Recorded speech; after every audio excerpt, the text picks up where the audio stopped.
Right, welcome to this video that is meant to go along with Unit 2, Lesson 1 on systems of linear equations, but I did want to take the opportunity to review a lot of things about linear equations that you should know from the past and go over those topics with you.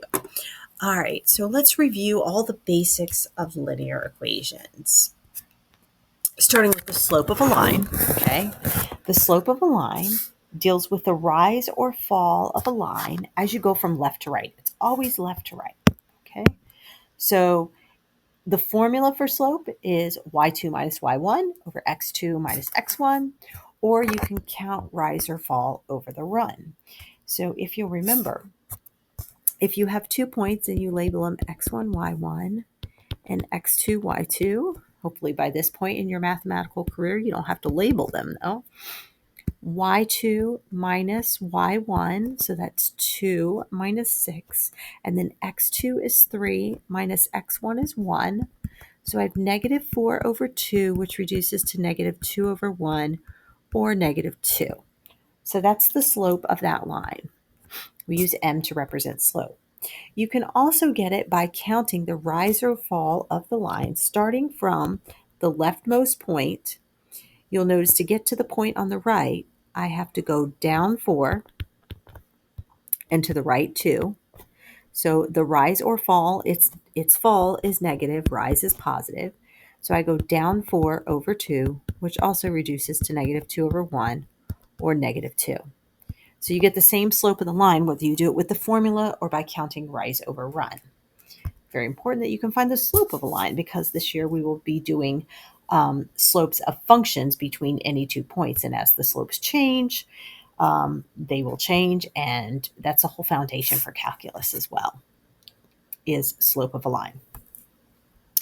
Okay, there are many ways to write the linear equation for a line. One of them is called slope-intercept form, which you're very familiar with. We even used it in geometry last year. Y equals mx plus b, where the slope is m and the y-intercept is 0b. So let's say we have a line here in slope-intercept form, 3/2 x minus 4. So the y-intercept is going to be the point 0, comma, negative 4, 0b. And you could graph that line right there, graph the y-intercept.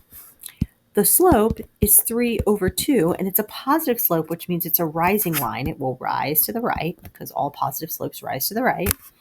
You rise 3, and then you run right 2 from any point. So for that, starting at this point of negative 4, I will count up 3, 1, 2, 3, and then over to the right, 1, 2. So that'll put me at 2, comma, negative 1. And I'll just keep doing that over and over again until I run out of grid. Now the opposite of going up 3 and right 2 is going down 3 and left 2. So down 3, left 2, down 3, left 2. And you can see I can graph that whole line through all of those points right there. Okay, so that's graphing a line in slope-intercept form. Point-slope form of a line. Okay, the point-slope form is y minus y sub 1 slope times x minus x sub 1, where y1 and x1 are an actual point on the line, and then m is the slope, and of course the x and y represent the other floating point on the line. So in order to write the equation in point slope form, I need the slope. I've been given 2 points on the line. I do not have the slope. So if I go back up, I can use my slope equation to actually get the slope of that line. So I'm going to do that now. I'm going to label the points x1, y1, x2, y2, and I'm going to calculate the slope of that line. So y2 minus y1 over x2 minus x1. y2 is 5, y1 is 4. I don't know why I put that in parentheses. I thought it was going to be negative, but it's not, so I don't really need that. x2 is 1 minus negative 3. There we go. That helps. 5 minus 4 is 1. 1 plus 3 is 4. So the slope of the line is 1/4. Now they want the equation of the line. Well, if you're going to write it in point slope form, you can use either one of these points to write the equation. So you could write y minus the y1 of 4 equals the slope. Oops, it's 1/4, not 1/2. 1/4 times x minus -3. So that would be plus 3. That's the point slope equation of that line. Of course, we could distribute and simplify and change it to slope intercept if we needed to, but this problem didn't ask us to. I now can use the 0.15, y minus the y coordinate,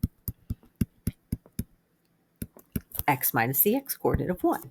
So either one of these would be an acceptable answer. And I'm telling you right now, if you distributed and then moved the term from the left over, added over the 4 if you had this equation, or the 5 if you had this one, you would get the same answer in the end when you change it to slope-intercept form. You can use any point on the line to write that equation. All right, let's look at another form of a line called the general form. Some people call it standard, but general form is actually the correct, better name of it. Standard is actually y equals mx plus b, but some people call it standard, so we're just going to say it could be called either one. I'm not really so worried about what you call the equations of the lines. It's being able to work with them that matters. But usually with this general or standard form of a line, ax plus by equals c, which I know you have all worked with before. A and b and c are integers. That's the beauty of this equation. It makes it so that you don't have to deal with fractions as much. If for some reason they were fractions, you could just multiply a least common denominator through and get them to be integers. Sometimes they do that on standardized tests to make sure you can work with fractions. So when you're doing this, the y-intercept is when you put in 0 for x, so I'm canceling that out. And if you solve the remaining equation, you do c divided by b, and that'll give you the y. By covering up the x, I'm putting in 0 for for x. A times 0 is 0. If you want the x-intercept, you put in 0 for the y, and you solve the remaining equation, c divided by a. So c divided by a, put in 0 for the y. Then if you want the slope, it's the opposite of a over b. So like if I was to take ax plus by equals c and solve it to make it look like y equals mx plus b, the first thing I would do is move the ax term over on the other side, because in y equals mx plus b, the y is alone. So this x term needs to be moved over here. So by equals negative ax plus c. I'm right. I could write c minus ax, but I want the x term first so that it starts looking like mx plus b. And then to finish that off, I'm going to divide both sides by b, which means I'm going to divide the opposite of a over b. So you can see right there, here's your slope. Just like I said, it was negative a over b. And here's your y-intercept over here, c over b, that you can see in that form of the equation. Oh, I'm going to name this little b for y-intercept. All right, so let's put this to practice with this line over here. We have a line 3x minus 2y equals 12. I could solve it for y equals mx plus b if I wanted to. Okay, minus 3x minus 3x. I just don't want you to have to do that. If you know the rules, you don't have to do that. You can.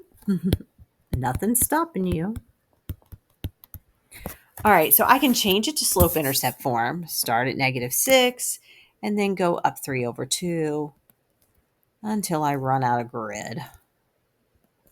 And down 3, left 2. But if you know the rules, you can say that the y-intercept, which is c over b, is going to be 12 over -2. So 0, -6. The x-intercept, which is c over a, comma 0, because I'm putting in 0 for the y, 12 over 3, that's 4. And the slope is negative a over b, A is 3, B is negative 2.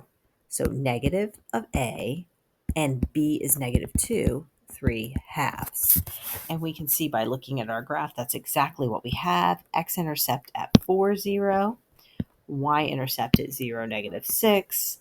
And slope of up 3 over 2 each time.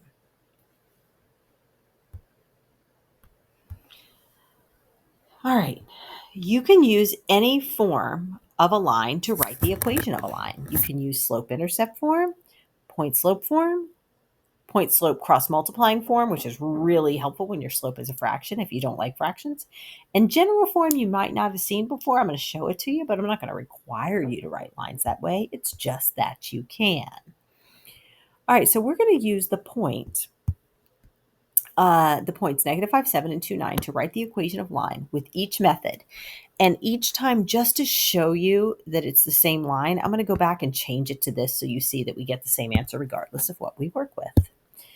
Let's make a little space for ourselves so that we don't get into the space of other things that we're doing. There we go. All right. So first, I'm going to use y equals mx plus b. To write the equation of any line, you have to have a slope and you have to have a point. Okay, I don't have a slope for this one, so I'm going to get it. Y2 minus y1, x2 minus x1. So 9 minus 7 over 2 minus negative 5. So that's 2 over 2 plus 5, 7. So that's my slope of the line that I'm going to use. And I will use the point 2, 9 each time, just because they're both positives.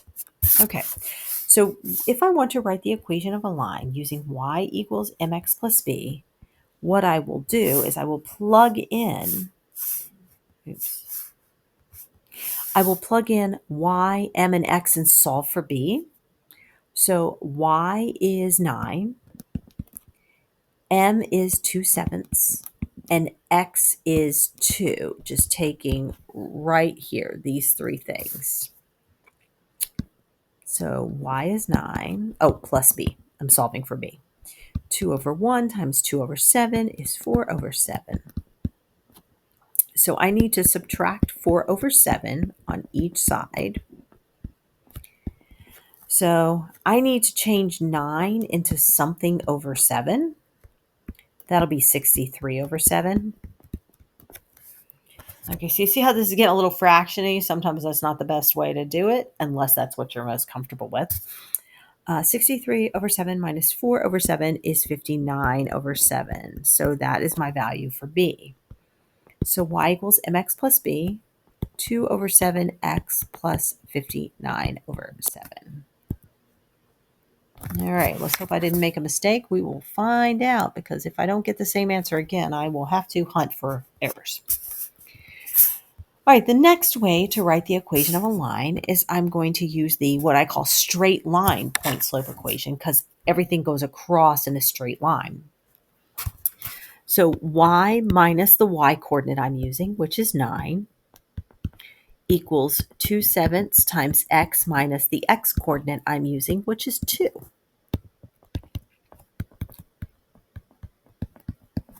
2/7 times 2 is 4/7. Okay, great. I'm going to have to add 9 to both sides.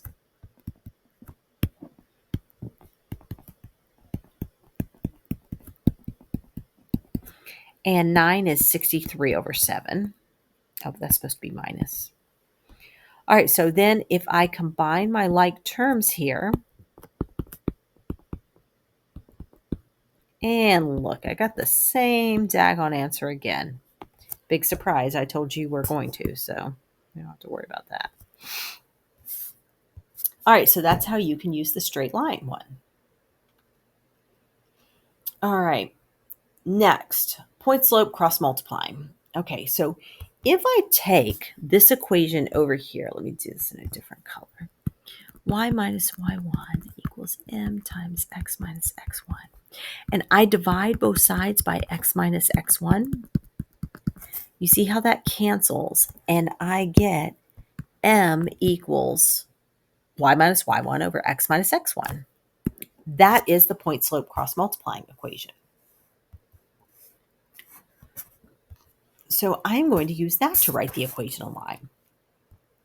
The slope is 2 over 7, so I'm going to use that on the left. Y minus x minus on the right, and my y is 9 and my x is 2. All right, we're going to get the same answer again. This one is nice, though, because when I cross multiply 2 times x minus 2 and 7 times y minus 9, it's very easy for me to change this either to general form like this or to slope-intercept form by solving it for y. And notice how I have only integers to work with. 2x minus 4 when I distribute, 7y minus 63. So if I want to change this quickly to general form, which I could change this to general form and this to general form too by multiplying the 7 through and then moving things around. Looks like I forgot my x right here. Oops about that. But here it's like so natural because if I minus the 7y over, I have 2x minus 7y. And then I add my 4 over here, I get negative 59, which is the same as negative 2x plus 7y equals positive 59. So I can easily change it to general form. I can easily change it to slope-intercept form if I divide or if I add the 63 to the other side. And negative 4 plus 63 is 59. And then I divide everything by 7. You can see I get the exact same answer that I got here and here. So we know this answer is correct. Okay. And then the last way, you might not have seen this one before. You can use general form of a line to write the equation of a line in slope-intercept or general form, doesn't matter. What you do is, given the fact that our slope is 2 over 7, okay, which is the opposite of A over B, that means A would be negative 2 and B would be 7. So A is going to be negative 2, B would be 7, and then we put in our X and our Y. So A is negative 2, B is 7, and our X and Y point that we have been using is 2 and 9. Okay, so X is 2, Y is 9. And you can see we're going to solve for C. So negative 4 plus 63 means C is 59. So I can write it in general form, negative 2x. I'm going to leave my x and y now because there are lots of xy points on the line, not just 2, 9. 7y equals 59, which is the same answer I have down here. Okay, and I could change it to slope-intercept form. Y equals negative a over bx plus c over b. Same equation I got all the other times. So you can use any form of a line to write the equation of a line. You can just pick the one you like best, given the situation. All right, so that is the end of this little supplementary review lesson on writing equations of lines. Join us for our next one where we start talking about systems involving equations that aren't lines as we go through the rest of this unit on systems.